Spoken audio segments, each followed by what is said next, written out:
Bonjour, bienvenue sur Eleza RDC, la chaîne web et mobile des jeunes vidéastes congolais. Je suis Jacinthe Marifa et mon caméraman John Kibwe. Présentement, je suis à Bouchouchou, en territoire décalé et province du Sud Kivu.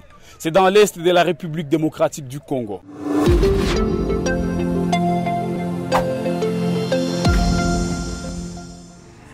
Pour arriver ici, ce n'est du tout pas aisé. Décalé et centré à Bouchouchou, l'état de la route dépend des humeurs de l'atmosphère. La route est continuellement menacée par des éboulements auxquels des cantonniers essaient de tenir tête. À certains endroits, ils nous facilitent. Le 4 mai dernier, le territoire a connu plusieurs inondations. 7 villages ont été dévastés. 9 jours après, il y a 48 heures, le gouvernement congolais a signalé un bilan de 438 morts. Mais les recherches encore continuent. Ici même, on nous signale que nous sommes sur des débris dans lesquels les recherches encore continuent. De ces corps disparus, bien sûr. Les habitants aident les agents de la Croix-Rouge à repérer les corps.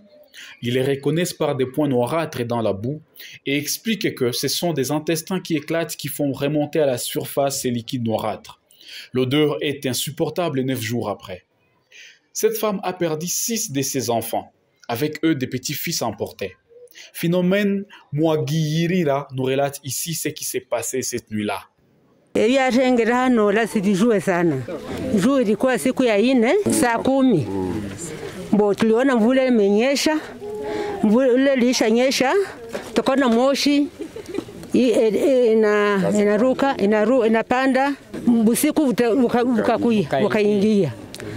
Pale benye walipita mbele ndio wenye walituambia aseme batu banaishi. Bia kuisha kushituka hivi tukaangalia batu wote walishaisha. Hapa nilipoteza batoto ngapi? Batoto 6. Na kuna mtu mwenye nilishaona hata mmoja. Mpaka saa hii.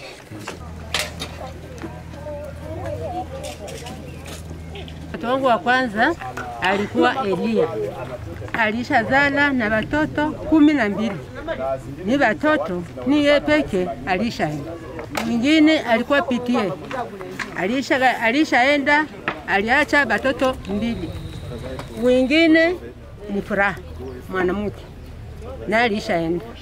Wengine ni Neema na alishaenda.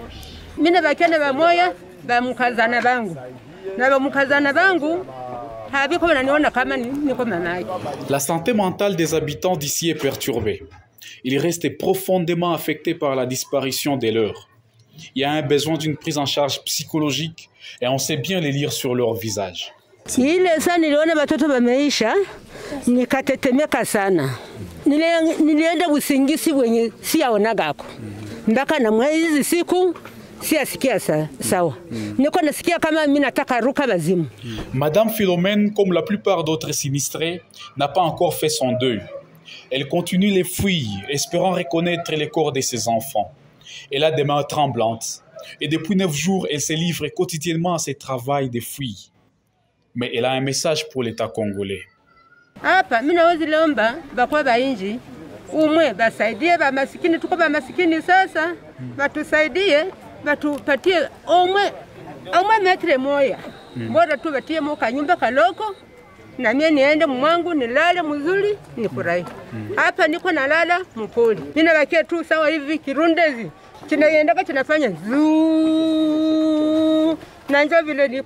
Depuis le début de la catastrophe, les habitants organisent des fouilles avec leurs autorités de proximité. Nous rencontrons sur ce site Jackson Soumali, chef d'10 maisons dans les villages de Luziba, dans les moyens plateaux. Elle nous présente ici la situation. Siku ya 4 ma 17h, mvula ilinyesha. Wakati mvula ilinyesha, ikakuwa saa vile hainyesha ya mingi. Kumbe mvula imenyesha sana kwa plateau. Mai ikatoka kule yulu, ikashuka, na wakati ilishuka, imekamata watu ya mingi, ikakamata manyumba, watu walikuwa ndani, benye walikuwa wanaigama, ikababeba. Benye walikuwa musoko Nyamukubi, nayo ikababeba. Donke watu yote walikuwa walishatoka kando kando, walikuwa walishaenda musoko. Watu benye walitoka musoko, bote wakakuwa wako wanaigama, mvula ile ikababeba. Basi na hivi ko plateau mabilima yote ilishashuka, mamiogo zenye zilikuwa kule kupori mashamba zote zilishaenda, tunakosa namna gani ya kufanya. Jackson, comme beaucoup d'autres, marche sur cette boue, repère des signes des corps et met des signes des bâtons pour servir de référence aux secouristes de la Croix-Rouge une fois qu'ils se présenteront le lendemain matin. Il est 17 h et depuis le matin, il essaie de dégager la boue pour essayer de retrouver des corps. Un vrai travail de titan. Na sai tunatembea kumamili za watu, mabutumbutumbu zinaonekana yulu kabisa, madonke tumekosa namna gani tufanye, na hivi tumeshindwa. Na wakati siku ya 4 lienda fika, kufiti leo maakili zetu zilisha changanyikiwa sana na hatuyue kama akili zitarudiaka. Jackson explique que ces genres de catastrophes sont récurrentes. À chaque veille de la saison sèche, c'est ce qui arrive. Mais au soir de notre premier épisode sur les drames de Calais, il propose une alternative. Haiko njo tu ya kwanza hii probleme na tutokea hapa Mbushushu. Kila siku ya mwezi ya 4 mvula ile na kuyake na beba watu. Maraba leo njo tunaona vya maajabu kuliko vyenye tunaonaka. Tunaomba serikali tusaidie na miti, tuanze panda miti pembeni ya mai kwa kuepuka mporomoko. Il est presque nuit et la plupart des familles sinistrées qui passent leur journée au centre de Bouchouchou regagnent déjà leur famille d'accueil. Comme nous l'avons remarqué, il y a plusieurs dégâts, des centaines de morts, des centaines de disparus, des centaines de maisons emportées.